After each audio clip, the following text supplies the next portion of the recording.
Исследование показало, что внедрение мобильной модели «Один ученик, один компьютер» существенно повышает результативность школы и действительно помогает ей идти в ногу с 21 веком. Поэтому программу можно и нужно распространять. Кому программу? Присоединяйтесь! Важно учитывать, что для получения хороших результатов недостаточно лишь оснастить школу техникой. Большую роль играет разносторонняя подготовка учителей, правильное распределение их времени, а главное – открытость администрации, учащихся, родителей и учителей к переменам в жизни школы.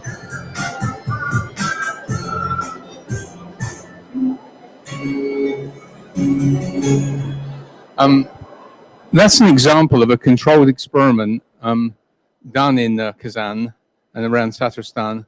And I think the conclusions, I think they explained all of those in the video, but it was very much like I showed you in Project Red. But if you spell out the things, the study kind of showed that, number one, you can make a big difference in education, the quality of it and the communications in the school and the education outcomes. That was key.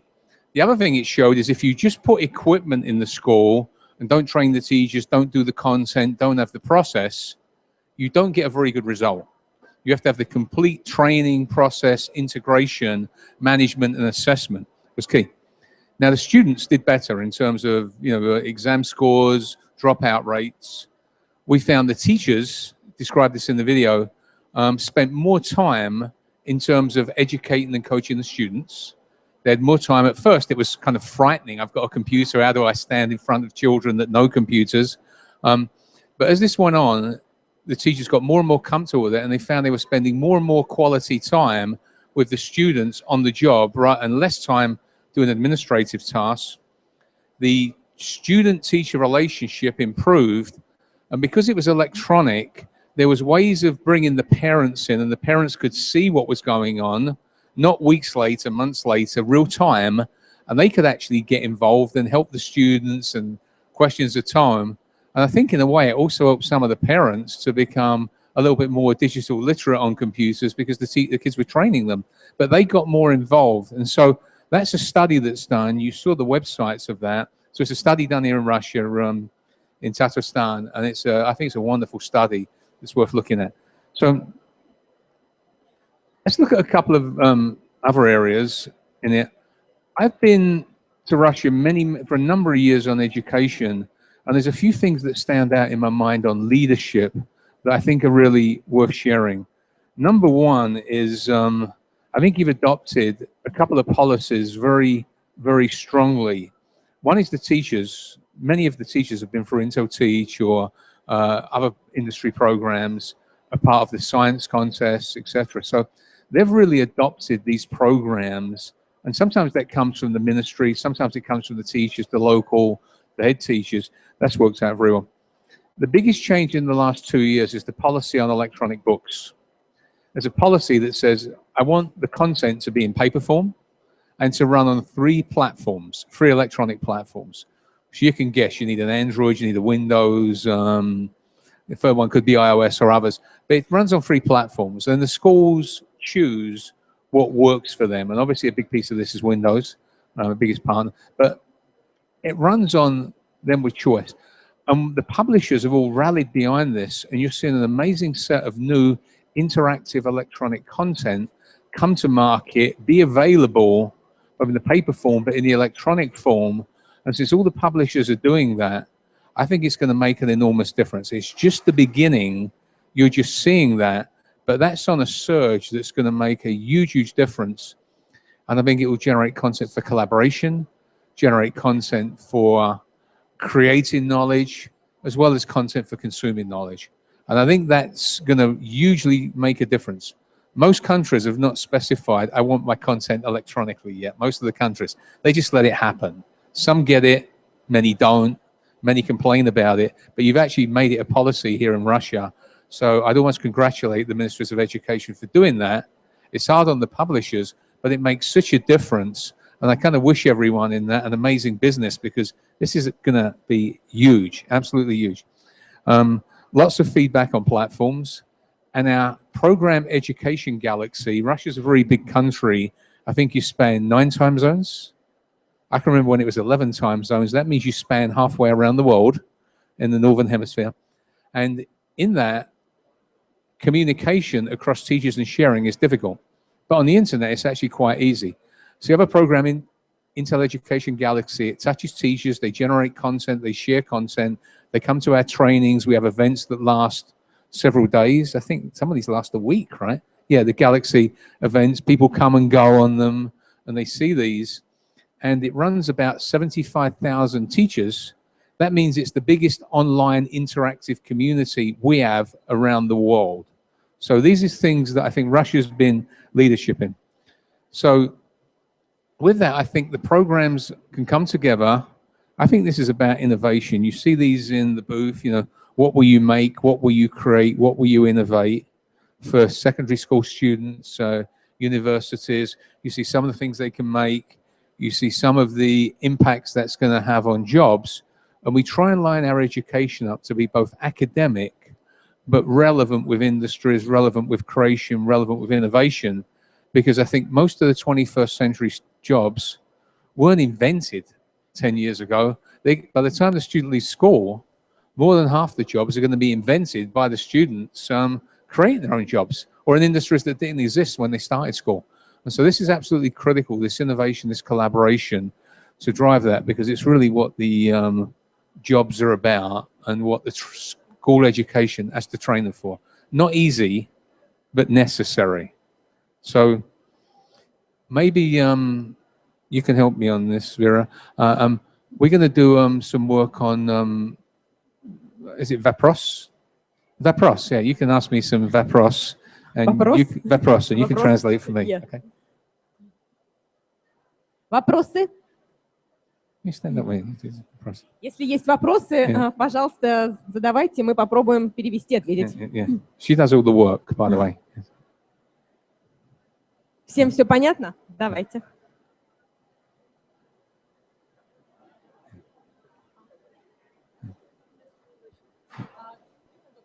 Okay.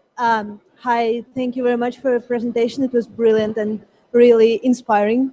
I would like you to comment a little bit on this program 101 in Russian schools, but from the perspective of the teachers. Were they happy with this program? Were they specially selected? What age they were, and these kind of things. Thank you. Okay. I'll make a few comments, then you know this better than me, so you're going to... the ones that we showed you in Tatarstan, I've seen this in Moscow as well, where, you know, two students sometimes share a MacBook in there. These were schools that we chose to focus on. I think they were, it's like the teachers, you obviously have to pick trained teachers, and you have to give them tools. A teacher needs to be able to see what's on every computer in the classroom. They need to know, you're doing your work, you've finished and need more work. I haven't even started and I'm looking at the bad websites, and they need to be able to have tools and capabilities. So they were trained on that with learning management software, networking, all sorts of tools to make it easier for them to manage their class. So that was key. But the process, you know this better than me.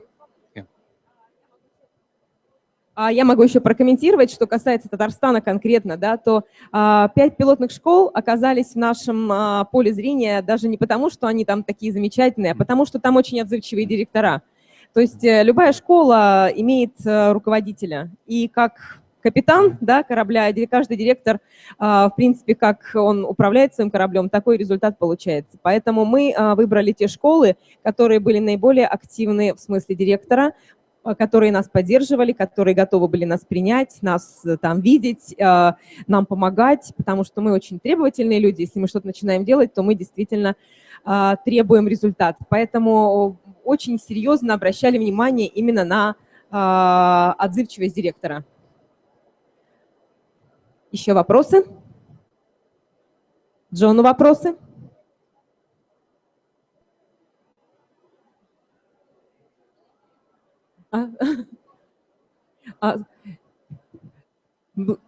Thank you very much. Thank you very much for your presentation. Thank you. Спасибо. Вот у меня вопрос возник по поводу контента, который вы обеспечивали, как вы сказали, на ваше устройство в этом проекте. Кто его разрабатывал и какой характер он носил?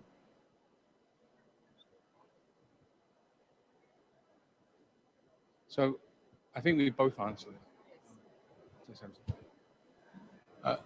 There's maybe two different types of content. One is some of the system content, which is, the security, the networking in the classroom. If you go to our booth, you see the computer has things like microscopes on it. We use the camera and just put a lens on it. It has physics on it, it has mathematics on it. It has a lot of basic, make it into the physics lab, the chemistry lab, the field biology. So that system software, we did a lot of that with partners. And so it was the basic stuff, the management tools. But the software for the content has to come from the publishers, the local publishers that run the curricula in Russia. And you know those much better than me. I've visited all of them, but you know how it works here. Что касается контента, то действительно он разный. То есть мы же знаем, что есть контент, который производят профессиональные провайдеры контента, большие компании и разработчики контента. Мы, конечно, использовали его как основной, но и очень много контента, который делали сами учителя. То есть разработка уроков, конкретных планов – это все равно работа учителя. Поэтому я хочу еще раз подчеркнуть, что тот контент, который делается в процессе таких проектов, он очень авторский и базируется, конечно же, на определенных наших стандартных учебниках и на стандартных приложениях, но заслуга учителя именно в том, чтобы правильно его приложить к тому учебному процессу, который он ведет. То есть учитель в данном случае мастер церемонии, master of ceremony. Он царь и бог в своем классе, поэтому мы всецело обязаны ему доверять, и тот контент, который делает учитель, он самый лучший. Was most of the content done by the teachers because it was before the publishers were ready with the content? And now they're more ready? Okay. Цифровые образовательные коллекции мы очень широко использовали, они уже доступны, и образовательные уроки всевозможные, тестовые версии учебников. То есть действительно контент, он существует в Российской Федерации, тут как бы без сомнения все есть.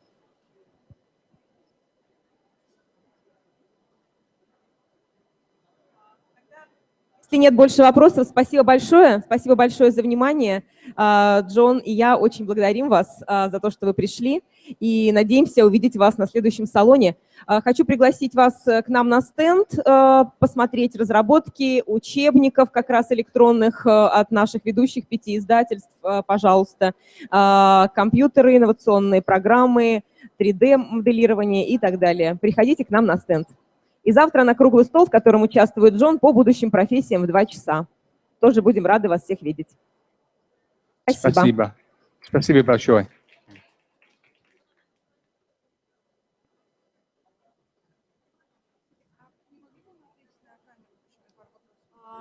Thank you. That worked very well. That was very nice.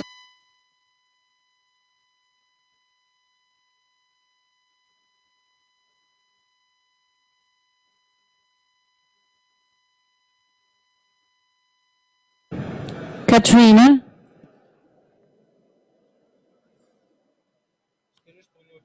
Katrina, your microphone is turned off. Yeah, that's working now. Can we hear you? We're making. Can you say something, please? Yes. Good afternoon. Yeah, okay. Just 1 second. We are making the sound perfect. Great. Just, yeah. Katrina, stay with us, please. 1 minute. I will go to the translator. Of course.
Слушай, а ты можешь, Нин, можешь мне только английский язык отдать сюда? Только английский язык. Только английский язык, да. Сейчас мы просто возьмем то, что переводчик будет переводить русский, то есть только английский язык, который переводчик. Думаю, давайте. Нет, тебя тоже.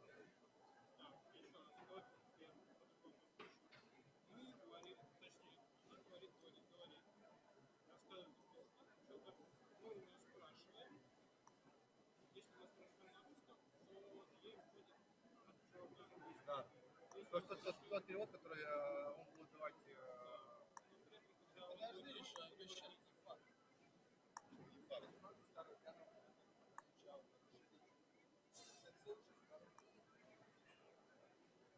Ты сказал, что можешь.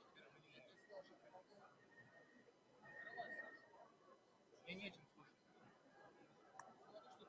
Давай, давай.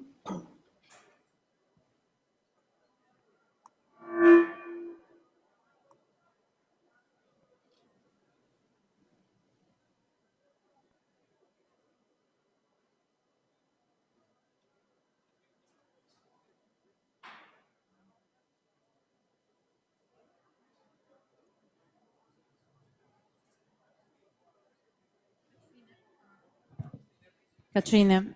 Yes. Очень плохо слышно. Sorry.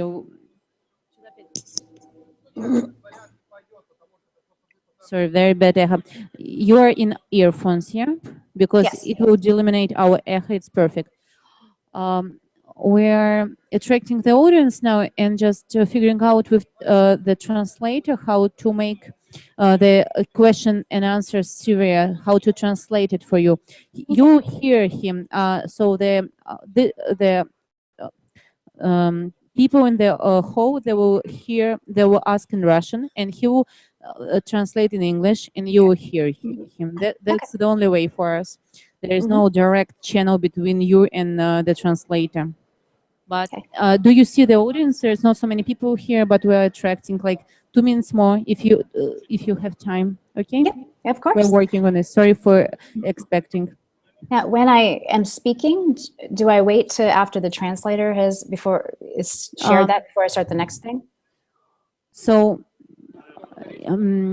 like when I'm doing the presentation in Russian, he translate for you in microphone in English. You hear him, and after you answer, and he it's synchronized translation, like they hear directly in their earphones. Okay. So you don't wait anything. Okay. You just wait until the translator translate for you to English. That's the only thing.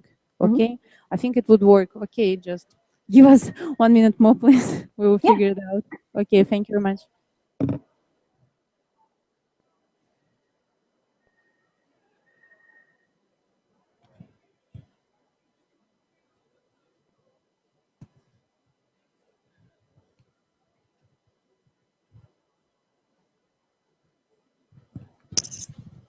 Дамы и господа, приглашаем вас в зал Каменский. Сейчас свою лекцию представит представитель офиса образовательных технологий при департаменте образования США. Достаточно уникальный спикер для нас. Это старший советник Катрина Стивенс.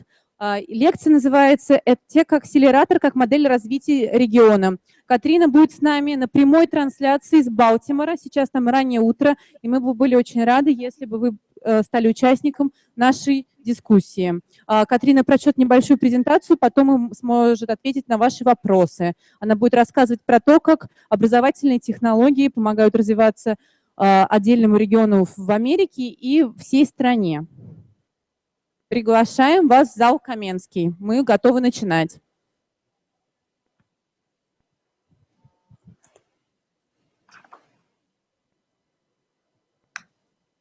Гриш, где Гриша? Куда? Ладно. Можно ее включить как-то, нет? Ее на...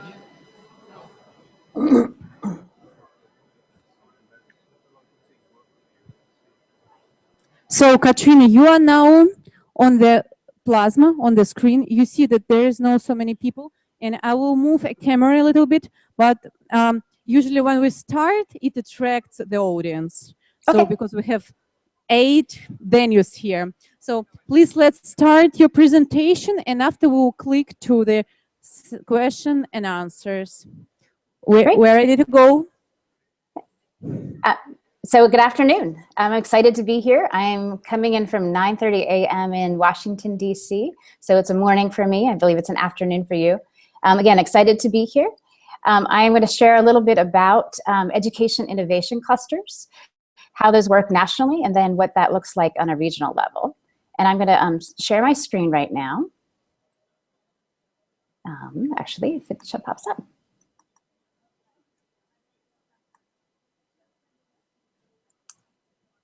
I just had it a second ago. Basically, I wanted to share a little bit about who I am. So I'm Katrina Stevens, and I spent the first 20 years of my career as a teacher, as a principal, school founder, and then working in central office.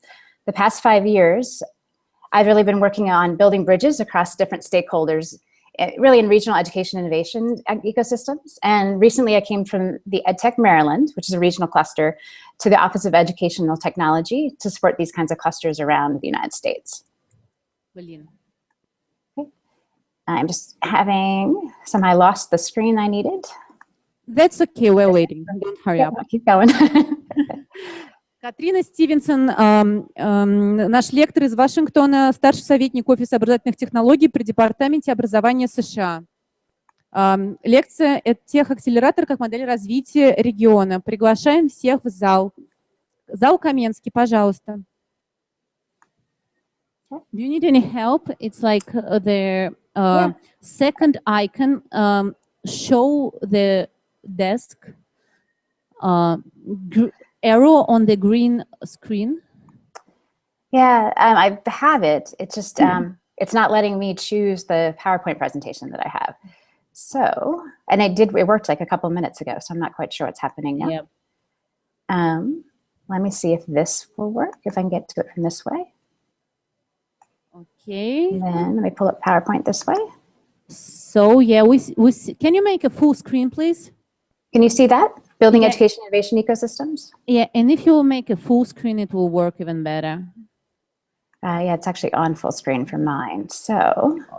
Yeah, okay, so turn it back to the full screen, please. Like in the right corner. Okay, that's okay, that works.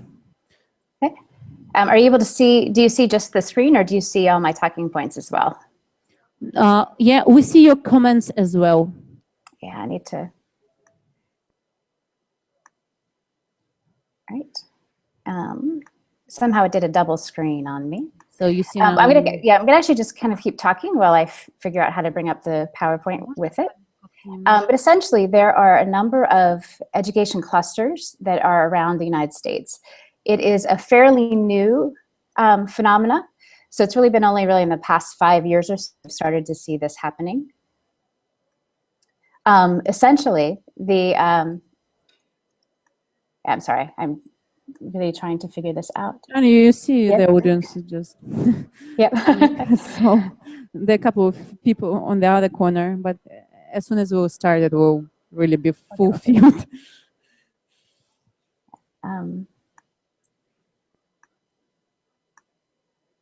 Let me see. I think what I have to do, unfortunately, is actually to close it out and come right back. So I will be right back.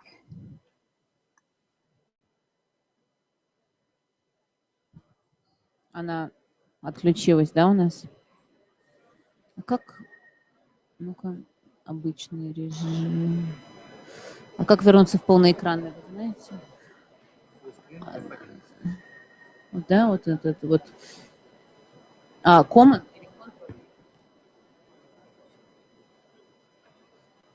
А вот обычный режим.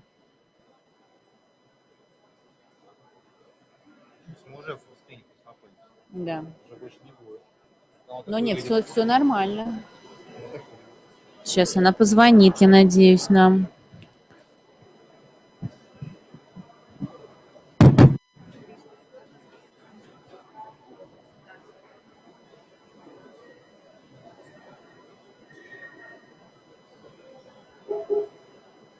Гриша.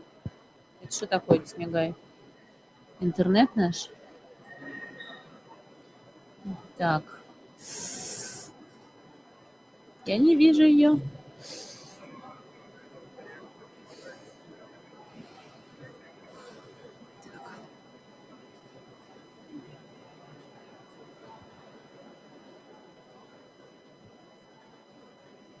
Иш, приходи, пожалуйста.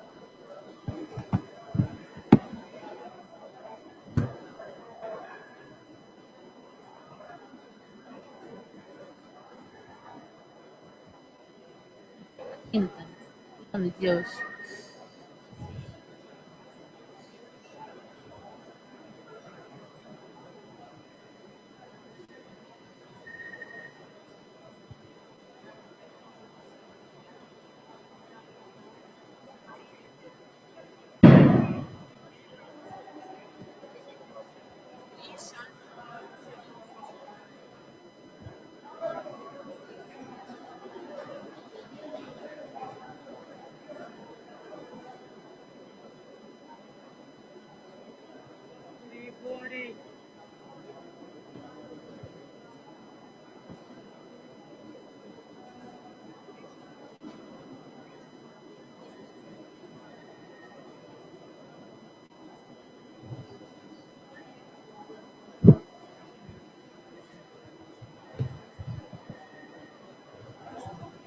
Да.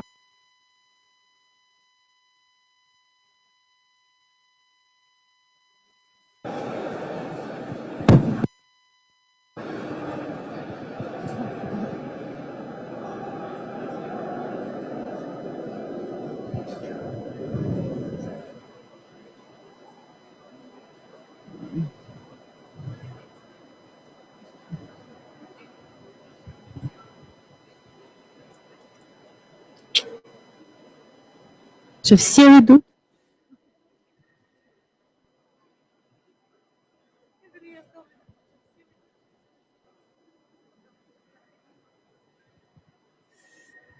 Катрина, к сожалению, отключилась, мы ее вернем. С нашей стороны все работает. Буквально 1 минута, господа, простите за ожидание. Она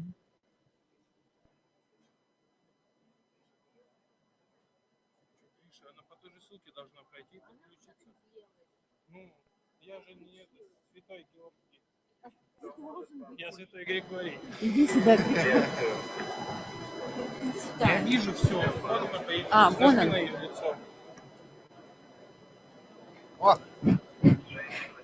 Here again. I'm back. Yeah, everything just started to crash. Yeah, so we see your presentation now. Just make it full screen, please. It looks like it is in full screen, but on my side, but I will, how's that? That's the same. Can you please, Katrina, can you Yes. please push F5 on your F5, computer? It's a Mac, so that might be different. Okay, let me try this. From start, maybe to click the this one. From start, Yeah. here. Yeah, on my screen, I see the full screen, so I'm not sure what's happening on your end. It worked yesterday when we tried it. I can just do this. So, can you start? Can you please push play? Yep, that one. And the second one now. From current slide. Mm-hmm. Da. Yeah. Okay, so we see it. We can start like this. I think our plasma is rather big. We can see your map and everything. Okay, let's start like this. Yeah, that's better, even better. Okay. So essentially, there are a number of the red ones are the ones that are really kind of more maturing, and then you see kind of these little tiny ones where you're just starting to see things starting to happen. So basically, an education innovation cluster involves usually these 5 components. So you usually have developers, that's basically your tech community. You have schools, and the schools include parents and students. You have policymakers, that's usually kind of government, and that could be local, state, or even national. Then researchers, and those are usually from higher ed. And then people who are funding, and that can be investors, that can be foundations, or it could be government. And essentially, the key is that everyone should be kind of working together on these things. And so one of the things that I was working on is trying to do this kind of work in EdTech Maryland. Essentially, what we really wanted to do is we had a lot of different groups that were doing some good work. And we really wanted to think about how could we get everybody to be moving in the same direction. So how could we actually leverage and combine the work that people had done and make sure that we were all that we were not doing the same thing over and over again, that we were actually working together for a bigger result. And we really kind of organized around 4 main pieces. So there's the research consortium. The research consortium is really the key to EdTech Maryland.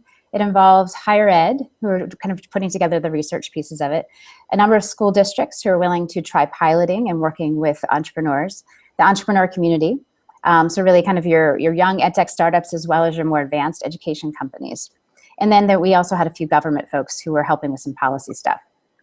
Now, essentially, all of the other kinds of work really feed into that. So policy, for instance, a lot of times we would be asked by the state when they were proposing some legislation, is this something that is good, or there's something that are changes that should be made?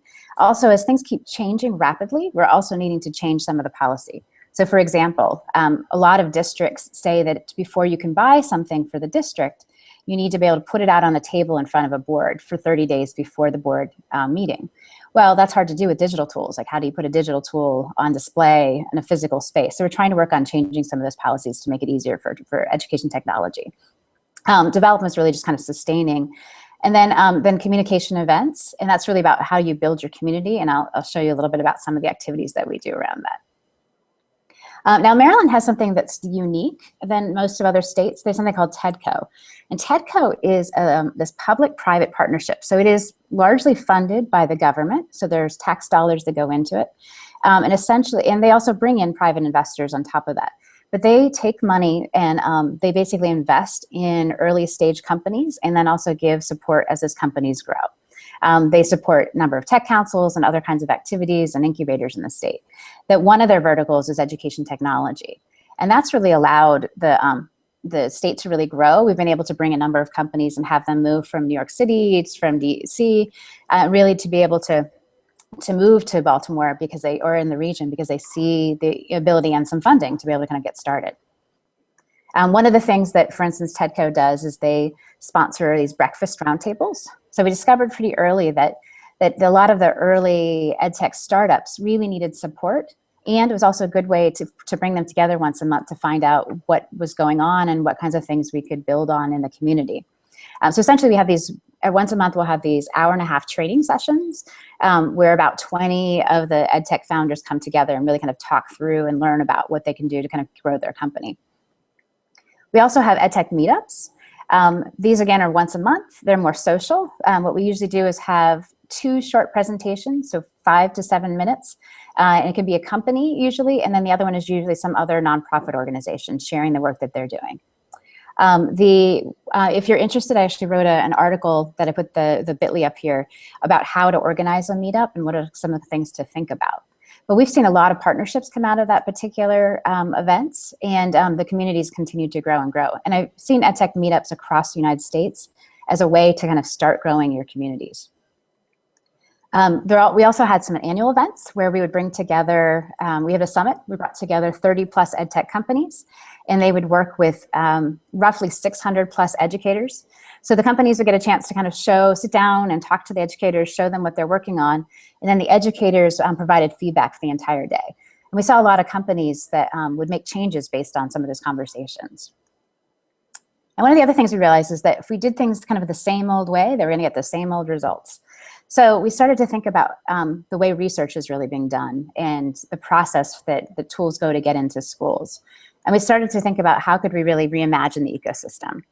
What does it look like in terms of getting some tools that are just still being developed into the schools? And right now, the way research is done is essentially you have these long multi-year studies. You usually have an A group and a B group, or one gets the tool and one doesn't get the tool. You try to rule out for any kind of messiness or irregularities. And then at the end of that study, then you'll say, like, yes, this is making a difference. This is helping kids read. The truth is, though, that the way that most principals or school leaders decide what they want to use is they call up their friends. They call up their other principals, they call up other school leaders and say, what are you using? What's working in my school? What they really want to know is what works. They don't necessarily need to know that it went through this long study. And as research is changing so quickly, as tech tools are changing so quickly, by the time some of these research studies come out, the tools are already invalid anyway, because they've developed into something new and different. So we thought about, okay, what if we really thought about this differently? And so one way that we're really thinking about this is through to essentially rapid cycle efficacy trials. And so the idea is that instead of having to have years and years of research, that you can find out some pretty good information from doing these short trials. Essentially where you try something out in a school, and that could be anywhere from 4 weeks to 3 months, could be a little bit longer. But essentially it's set up where you're specifically testing to see if something really is going to work. And so you figure out what your learning goals are and then base it around that. And then the idea is that after that first cycle, that the feedback goes back to the developers and they kind of change what based on the suggestions, and you keep doing these cycles until the products get better and better. And you're doing this in partnership with schools. Now the goal for all this really is to have more transparency. So the idea is that district leaders need to be able to make better decisions about ed tech tools.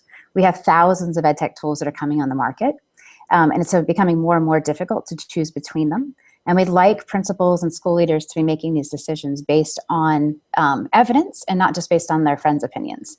So that's one of the reasons we're trying to do that. Now, in order to do this, we realize we have to build partnerships between entrepreneurs, schools, and higher ed in terms of getting the research that's being done. And also funders need to understand this new process. It's also critical that you give educators a voice in all of these conversations. They're on the ground. They're the ones that know what works and what doesn't work in classrooms. The idea is that as these efficacy trials happen, that everyone is going to start to reflect and refine on what they're doing. What works, what didn't work, how can we make it better? And this also applies not just to tech tools, but it applies to really even teaching practices. Now, we also wanted to make sure that the ideas and the things that are being tested really match what's happening in classroom reality. In a lot of the kind of standard research, it's done in a way where anything that would be an outlier is kind of erased from the studies, but in truth, most of our schools have some messiness to them. We have schools where we've got kids who are coming in and out. Like not every day do you have every single student in your classroom. You can have all kinds of things happen, and that's what schools really look like. So we wanted to make sure that as we're testing the tools, that we're testing them in real schools and in real classroom situations. And then we have to make sure that we're figuring out how to measure this. A lot of times people will pilot something without really thinking about what they're trying to get out of that pilot. So we want to really help figure out what are the measurements? How do you measure what students are learning? And sometimes you might have a tool that's really more about teacher productivity. So it's about making something take less time for a teacher. And so those are also useful for us to measure. On the company side, being able to have this kind of piloting in the schools allows them to really gain traction, which then allows them to be able to go and to be able to get more funding to continue to develop their tools. And one of the things I realized in EdTech Maryland is that you could do this on your own, but it doesn't really work, because after a certain point, you really need to be able to connect to other education clusters across the US. So that's when we really started, again, going back and connecting all the different clusters that are happening. Some of the examples of ones that are doing some interesting work, if you have the iZone in the New York City Department of Education, they're one of the first folks to be out there in front really doing some of this work. They have really an incubator that's in the school system. About 300 schools have agreed to participate in the iZone. They have contests where companies can apply to be able to pilot. And then the iZone really helps them be able to match the right product with schools that are trying to work on learning to do something a little bit better. The whole state of Rhode Island really is, the Highlander Institute has been doing some work there to pull Rhode Island together as an education innovation cluster. They've done a lot of work on personalized learning and blended learning and really figuring out, again, what's working, what's not working. Leap Innovations, which is in Chicago, has been running some of these trials as well. And then you're also starting to see some of these groups do something that kind of like smaller events, but trying to get educators and entrepreneurs talking to each other. So Shark Tank, instead of the entrepreneurs going up in front of investors, they go up in front of educators, and the educators tell them whether or not this is something that they're able to, whether they think that this particular product will work or not work. Another way that tools can get developed now is our education hackathons. Startup Weekend Education is an example of one of those, but people will come together, your developers, entrepreneurs, educators, and designers, and we'll spend time together. Sometimes it's a day, sometimes it's over a weekend, and really dig in and try to solve a problem together. There's some other ways that people can connect to each other. So we've seen entrepreneurs and educators meet on some chats like EdTech Chat was a Twitter chat. EdTech Bridge is another big one where people will connect. We have a list here if anyone's interested of all of the education Twitter chats that are happening around the world, really. So if you're looking to learn what educators are thinking or what about specific things, there's lots and lots of topics there. I also wanted to share, we have the EdTech Developers Guide. This just got released last week. Secretary Arnie Duncan announced this at one of our big conferences. This is available for free, and it essentially is designed to help developers or anyone else who is wanting to design tools for schools to really get a sense of like what things they should be thinking about, what are the big important problems that need getting solved, how they can work with schools, and kind of some of the complexity of schools. We also have two other guides that one is really about how to use evidence, and then another one has to do with infrastructure for learning. These have lots of case studies and examples from schools, again, free to just kind of download from our site if you're interested. It sometimes can feel like we're all kind of building a plane in flight or kind of hanging on together, but we're also hanging on together. So we're doing this, working it and figuring it out, and trying to kind of figure out the next steps and where education technology is going. And I always like to remind myself that the reason that we do all this is really about trying to make sure that students can really achieve their dreams, to make sure that the tools that we're putting in classrooms are really something that are helping students do and learn and grow. Here's my contact information if anyone is interested in, has any questions after this or is looking for any of the information that was in this.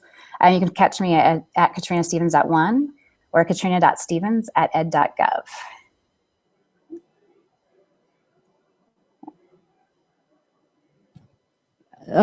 Thank you, Katrina. So do you want to say something else or just follow with Nope, I'm good for questions, yeah, because I already took a lot of the time, so I cut it a little bit. Уважаемые господа, есть ли у вас какие-то вопросы к Катрине по поводу возможностей обучающих технологий для развития региона? Возможно, она может поделиться каким-то опытом Америки в этих вопросах. Будут ли вопросы? Хоть один из вежливости. Catherine, so we don't have any questions, unfortunately. No questions? I'm surprised by that. Probably you have some advice for us for the future. Really, it's about getting the right people at the table. So if you're trying to develop a cluster or really trying to get people working together, a community, you want to start small and find some of your key leaders and get them talking to each other and trying to solve like what's already happening, what's already good that's happening, and how can those groups that are doing that work start working together.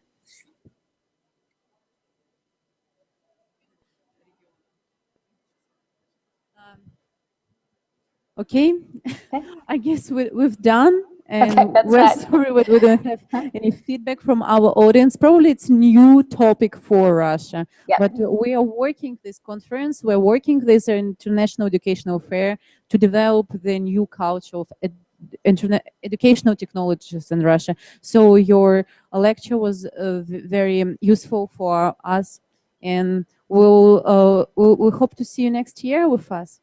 Great, thanks. Thank you very much, Katrina. Thank you very much. Well, it was great. Да? Господа, у нас сейчас еще будет один иностранный спикер. Я надеюсь, вы поучаствуете, побудете с нами онлайн. Лекция Донель Блюмбау, руководитель образовательных программ Международной ассоциации индустрии программного обеспечения информации. Называется «Мировой опыт в области стратегии управления большими данными в образовании». Big Data. Такая достаточно специализированная тема, но надеемся, она найдет своих слушателей. Сейчас мы будем подключать опять трансляцию. Это займет у нас минутку.